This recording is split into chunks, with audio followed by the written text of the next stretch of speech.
مدینے کی تجلی سے لگائے ہوئے لو مدینے کی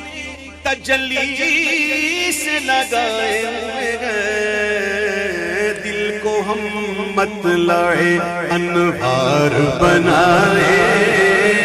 ہوئے ہیں دل کو ہم مطلع دل کو ہم مطلع انوار بنائے ہوئے ہیں اور کشتیاں اپنی کنارے سے لگائے ہوئے ہیں کشتیاں اپنی کنارے سے لگائے ہوئے ہیں کیا وہ ڈوبے جو محمد کے ترائے ہوئے ہیں کیا وہ ڈوبے جو محمد کے ترائے ہوئے ہیں ایک جھلک آج کیا کہہ رہے ہیں ایک جھلک دکھا یہ بھی جھلک مانگ رہے ہیں کیوں دادا نے بھی جھلک مانگی تھی یہ بھی جھلک مانگ رہے ہیں دادا نے بھی جھلک مانگی تھی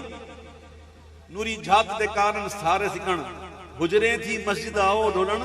نوری جھات دے کارن سارے سکن دو جگ اکھیاں رات فرش کرن سب انس و ملک ہورا پریاں لاہوں مخت و مخطط مردے یمن من بھاوری جھلک دکھاؤ سجن او مٹھیاں گالیاں لاؤ مٹھن جو ہمارا وادی سن کریاں تو جھلک مانگی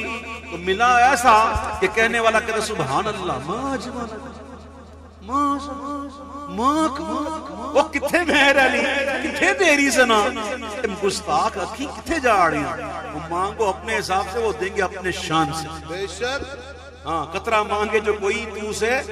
دریا دے دے کہتے ہیں کہ ایک جھلک آج دکھا گنبد خضرا کے مکین کچھ بھی ہے دور سے دیدار کو آئے ہوئے ہیں کچھ بھی ہے دور سے دیدار کو آئے ہوئے ہیں اور سر پہ رکھ دیجئے ذرا دست تسلی آقا بڑا ذوق دیتا ہے یہ شعر سمجھنے والے سمجھتے ہیں امام اہل سنت کہتے ہیں میرے اعلیٰ حضرت کہتے ہیں کہ گر لب پاک سے اقرار شفاعت ہو جائے گر لب پاک سے اقرار شفاعت ہو جائے یوں نہ بے چین رکھے جوشش اسیاں یوں نہ بے چین رکھے جوشش اسیاں ہم کو تو کہنے والا کہتا ہے کہ سر پہ رکھ دیجئے ذرا دست تسلی آقا غم کے مارے گئے گناہوں کے ستائے ہوئے ہیں غم کے مارے گئے گناہوں کے ستائے ہوئے ہیں غم کے مارے گئے گناہوں کے ستائے ہوئے ہیں معاملہ عجب ہے عاشقوں کا معاملہ عجب ہے یہ سن لو عشق ایسی چیز ہے جو سمجھ میں نہیں آتی ایک بہت ہی بڑے مشہور بزرگ ہیں جو سیدی اعلیٰ حضرت کے اہم اثر تھے اور وہ بھی مجدد تھے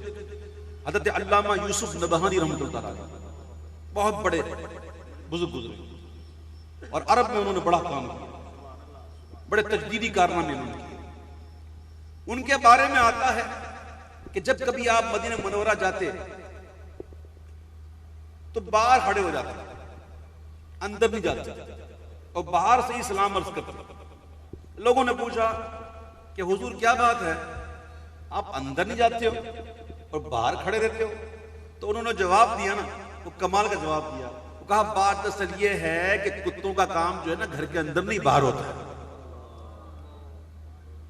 تو نے کہا عشق کا معاملہ ہی عجب ہے وہ ہر ایک کو سمجھ میں آتا ہی نہیں اور عشق کی کیٹیگریز ہوتی ہیں ایک رنگ نہیں ہوتا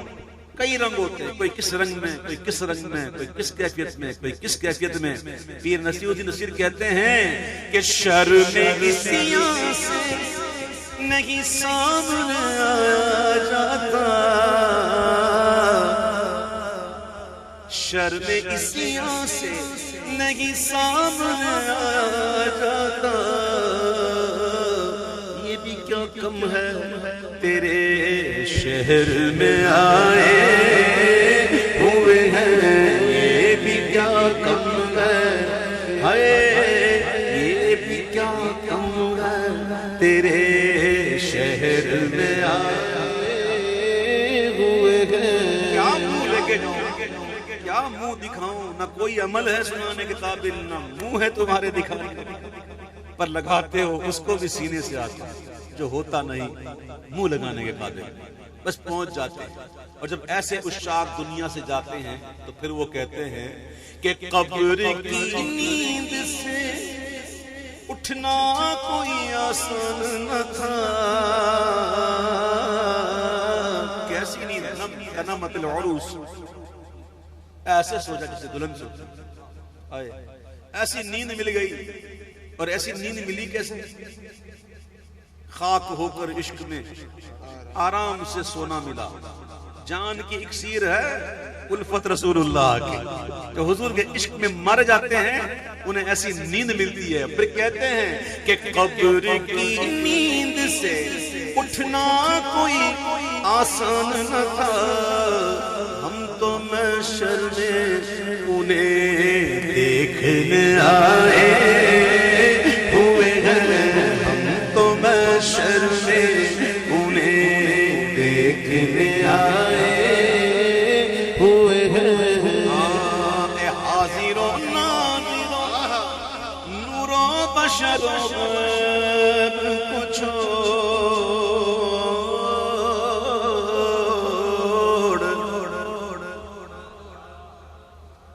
حاضر و ناظر نور و بشر و غیب کو چھوڑ، شکر کر وہ تیرے عیبوں کو چھپائے ہوئے ہیں، شکر کر وہ تیرے عیبوں کو چھپائے ہوئے ہیں۔ اور کیوں نہ پلہ تیرے اعمال کا بھاری ہو نصیر،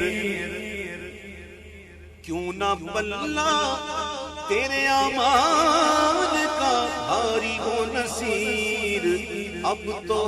میزان پہ سرکار بھی آئے ہوئے ہیں، اب تو میزان پہ سرکار بھی آئے ہوئے ہیں، اب تو سرکار بھی میزان پہ آئے ہوئے ہیں، اب تو سرکار بھی میزان پہ آئے ہوئے ہیں۔ تجھ سا سیاہ کا کارکن ان سا شفیع ہے کہاں، پھر وہ تجھی کو بھول جائے، دل یہ تیرا گمان ہے، اب تو سرکار بھی میزان پہ آئے ہوئے ہیں۔ نصیر ان کے سوا کون ہے رسول ایسا، نصیر ان کے سوا کون ہے رسول ایسا، جو بخشوانے کو آئے تو بخشوا کے چلے، اب تو میزان پہ سرکار بھی آئے